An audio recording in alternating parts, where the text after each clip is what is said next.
I am now at the sixth point, which is time warp. And if you recall the concern about time, well, about crisis, is that something I talked about, I don't know, probably in the first, maybe the second week, I can't remember. Probably in the Orion lectures, I talked about the way that when trauma occurs, our sense of time can expand and contract. There can be a forever moment, basically, where the accident that's happening to us is always happening. It seems to be perpetually there. We always wake up in this particular moment. We're frozen in time. We can't run. That's sort of one of those nightmarish things. And then, boom, suddenly it's over, and then there's this disaster that has happened. And Vonnegut, the way that Vonnegut handles this, the structure of time, is that he blows it up. He's just not prepared to sit with it for a moment later.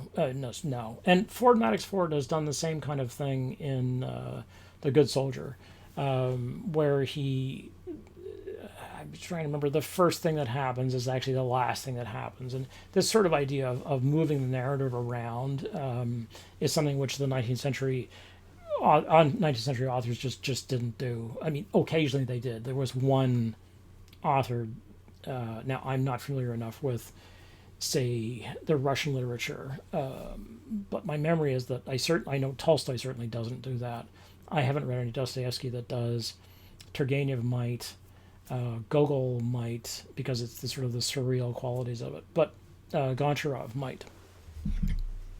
So I don't know. But in English literature, or literature written in English, probably the earliest scrambled narrative like that is Lawrence Stern's Tristram Shandy, which is such a bizarre book. It's almost not a novel.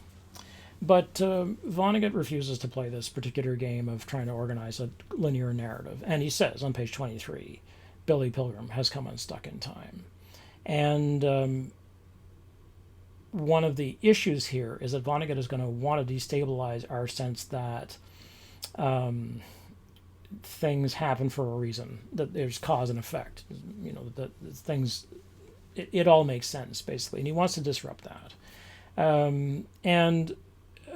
The Tralfamadorians, he says on page 26, had many wonderful things to teach Earthlings, especially about time. And this is certainly true, where Billy essentially begins to look at the world in many ways a sort of Buddhist kind of way, where he's here in this moment, and now he's here in another moment, and now it's a different moment, and now it's this moment. And he doesn't get upset about that. He doesn't get upset about being moved from moment to moment. He just is in whatever moment there is now.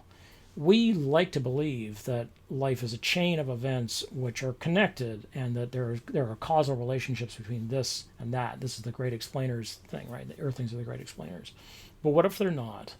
And on page 26 to 27, Billy says, the most important thing I learned on Tralfamadore was that when a person dies, he only appears to die. He's still very much alive in the past, and so it's very silly for people to cry at his funeral. All moments, past, present, and future, always have existed, always will exist. And so there's a sort of continuum here. And this is like the Zen or Buddhist sort of puzzle, which is one of those things that's sort of people give you to shift your notion of time, right? Where the person says, before that, where was the sound? After it, where is the sound? And this is the same issue that we have with the conditions of these particular people in this particular time in trauma. Okay, have a look at these last points.